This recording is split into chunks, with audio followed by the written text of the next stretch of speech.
Hi, everybody. I'm Bill Sanders, and this is Watch Art Sci, the art and science of watch collection. Today, we're going to take a look at Sinn Watches, which is a German company located in Frankfurt, Germany. Frankfurt on Main is the full name of it, the name of the city.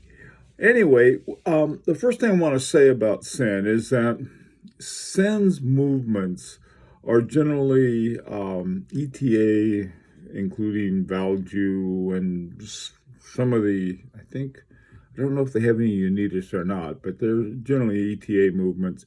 If you go to their website and you look up a watch and you look under the technical, it'll tell you what it is, which is a lot in my book, because a lot of times watch companies use phony names for ETA movements or some other movements. They also use Solida. I think there's another one that's a Lemania. Lemania is owned by ETA, but still. Okay, so let's get started on this, and I'm going to start off with the categories they use. The first category is called instrument chronographs. It's really interesting. They use a highly modified ETA 7750 with dual column wheel rattrapant module from Glashütte. Now, Glashütte, as you may remember, is the company that started off as Jacquet SA. Jacquet had to go to jail. So anyway, and they changed the name to Glashütte, and they've been making movements and doing different things. They're owned by Citizen, the Japanese watchmaker. Okay, so let's take a look at this one. It's called the Sinn 910 Anniversary Split-Second Chronograph, and it's 5950. Essentially, it's a rattrapant. Now, if you know about ETA 7750 automatic chronographs, you also know that they work with a cam instead of a column wheel. So this is a big deal. Not only do they have one column wheel they put in there, they put in a dual column wheel for the rattrapant. So that's that's one of the things that they have. The other one is called the Sinn 910 SRS. And this is a Valju 7750 flyback, and a flyback is when your chronograph will go back to zero with a click. So I mean, right out of the gate, you've got some very interesting watches that, while they're ETA, they're very much modified. All right, a couple other instrument chronographs. Now these two represent sort of what I'll call extremes in terms of prices. It'll give you a pretty good idea of what cents cost. The one on the left is called the Pilot Chronograph EZM10. It's the caliber SZ01. Now this is based on the Lemania 5100, and they make it in Frankfurt at the Sinn manufacturing. So it's an interesting movement, because that's one that is, I think it's got enough to call it an in-house movement. It wasn't their design, but they did a lot to it, and they make it. Now, like I said, this is 4849. On the right, there's the Pilot Chronograph 103 with a Valju 7750, 1648. So I mean, there's a big difference in the price of them. You got two nice chronographs, so one nicer than the other perhaps. But if you like that kind of watch, you have a wide variety that you can have. Now, this next group of watches is called their instrument watches. So they have the instrument chronographs and they have the instrument watches. The one on the far left is one of their newer ones. It's a special hunting edition. It's more like a field watch, and it's 2604. The price of it. It's got an ETA in it too. The one in the middle is one of my favorite. I really like it because it's a true pilot's watch. $1797 is a price. It runs on an ETA 28 93-2. The big thing about that, it's got GMT. Now, where the name of it is 856 UTC, which is Universal Time Coordinate or something like that. And when you see UTC, you can read GMT, and they're pretty much the same thing.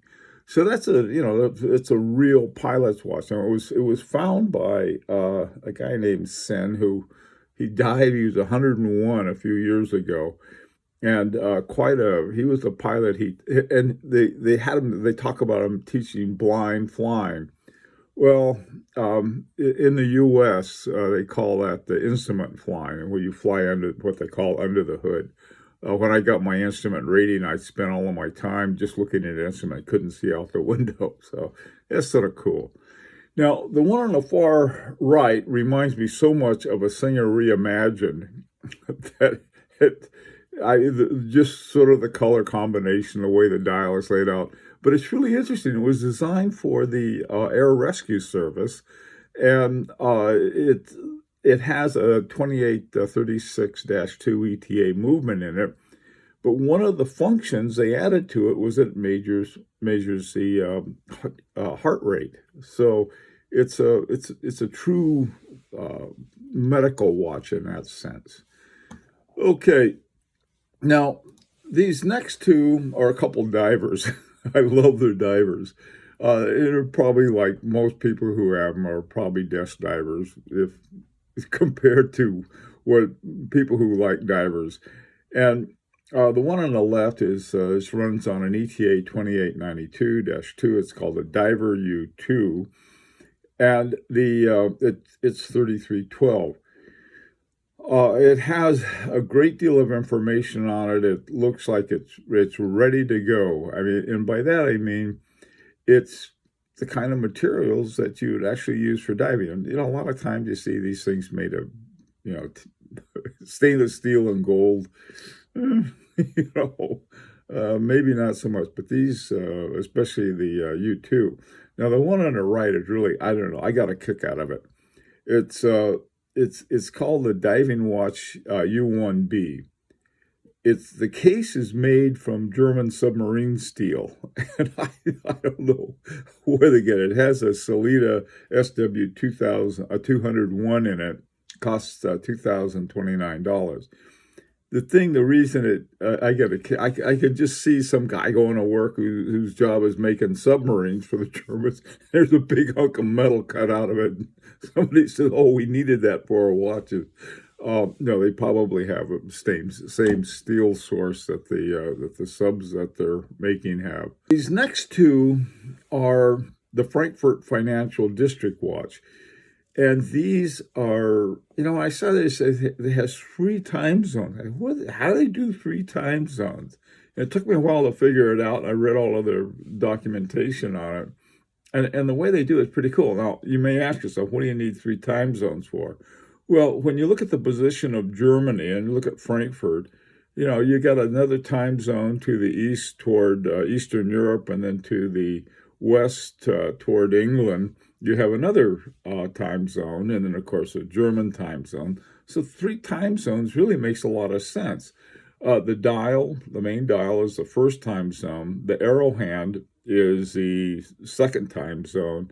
And then the bezel, you can fix that for a 3rd time zone. So these 2 watches, I think, are really cool.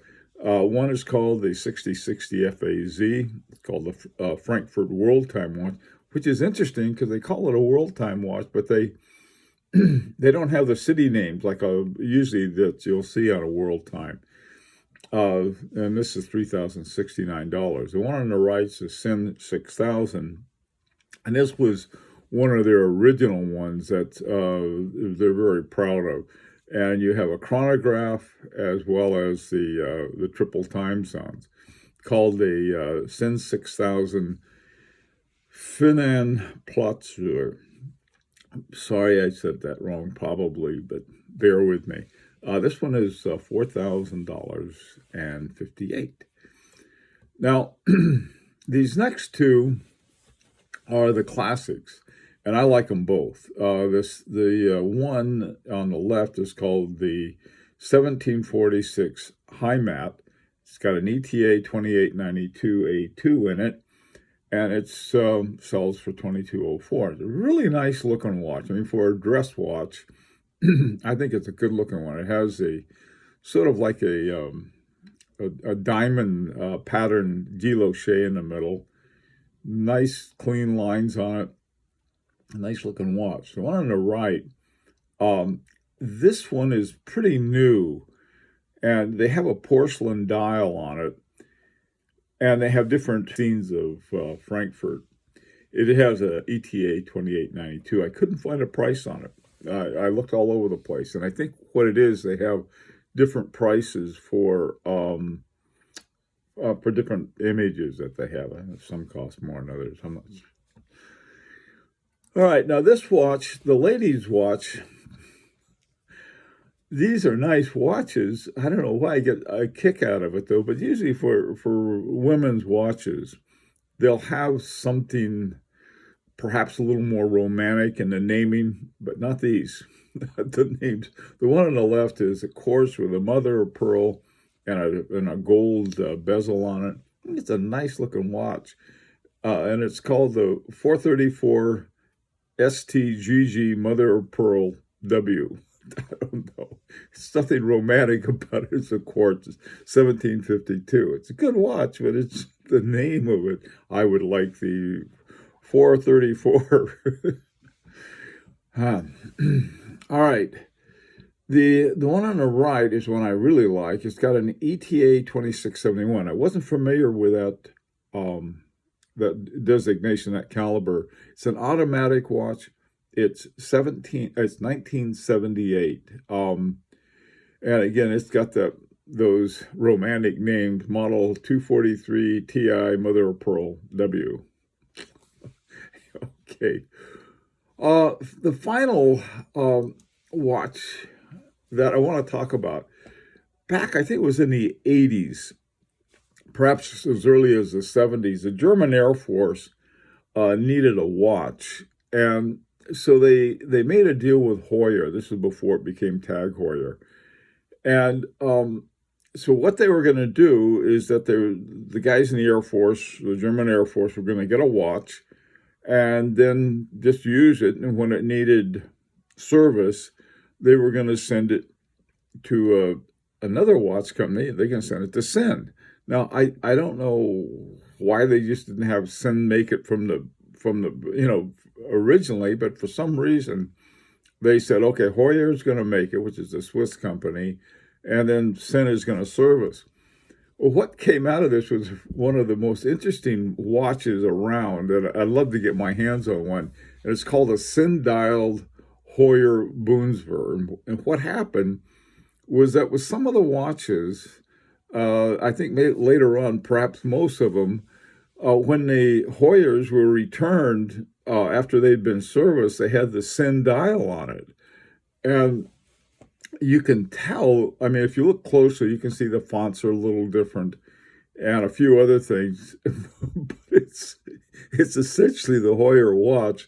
They took the hands off and popped in a new dial and sent it back to them. And I don't know why I got a kick out of that. The Circle 3H alerts the occupational hazards of tritanium, which is used in to make them glow in the dark. This particular watch, there was a lot of speculation that there were a lot of fakes made, and because everybody thought I don't know why they would do that, but they thought so. And it turned out that they weren't. It was simply they had different models.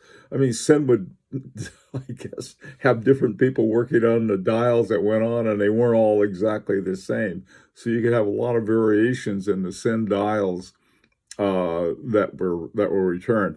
They also had a little red circle with a T in it.